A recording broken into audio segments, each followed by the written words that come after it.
Once upon a time, there was a city named Silene. This city depended for its water on one spring, up in the hills behind the city. Unfortunately, a great dragon decided to make its nest right by the spring, so no one was able to get the water they needed. The citizens met to decide what to do. How could they dislodge the dragon from its nest? Eventually they came up with a plan. They would offer the dragon a sheep from one of their flocks, and whilst the dragon was catching and eating the sheep, they would get the water they needed. The plan worked perfectly until one day when they could find no sheep to offer. The dragon became angry and demanded one of the young women instead, or he would destroy the whole city. No one could think of a way out, and so the women drew lots to see which of them would be the sacrifice.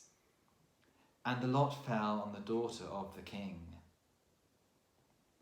The king begged for her life to be spared, but the dragon was adamant. She must be sacrificed the next day. In despair, the king offered a reward to anyone who could save his daughter from the dragon's clutches. One of his knights took up the challenge. Pulling on his armour and snatching up his sword and spear, he leapt onto his horse and rode off to challenge the dragon. And after a long and terrible battle, the knight emerged triumphant, and the princess and the city were saved. That is, of course, the legend of St. George, the patron saint of England, whose feast day we celebrate tomorrow, April 23rd. When out for your daily exercise, you may well see one or two flags of St. George in windows as you pass by the houses.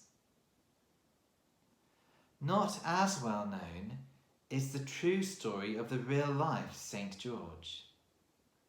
He was born in Turkey in the 3rd century and raised a Christian by his parents before joining the Roman army under the Emperor Diocletian.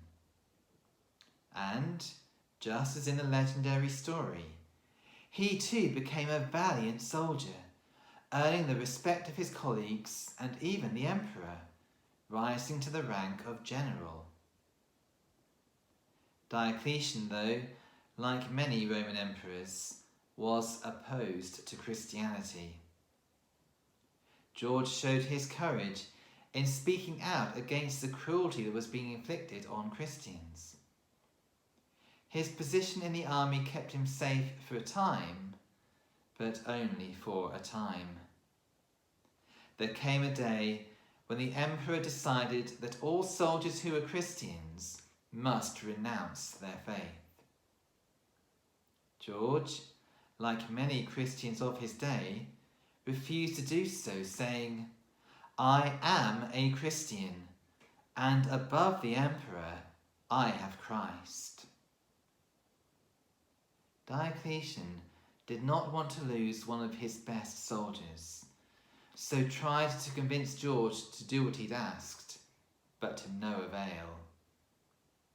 And so he gave the order for George to be executed. Before meeting his fate, George had time for one last demonstration of his Christian faith, as he gave away his wealth to the poor.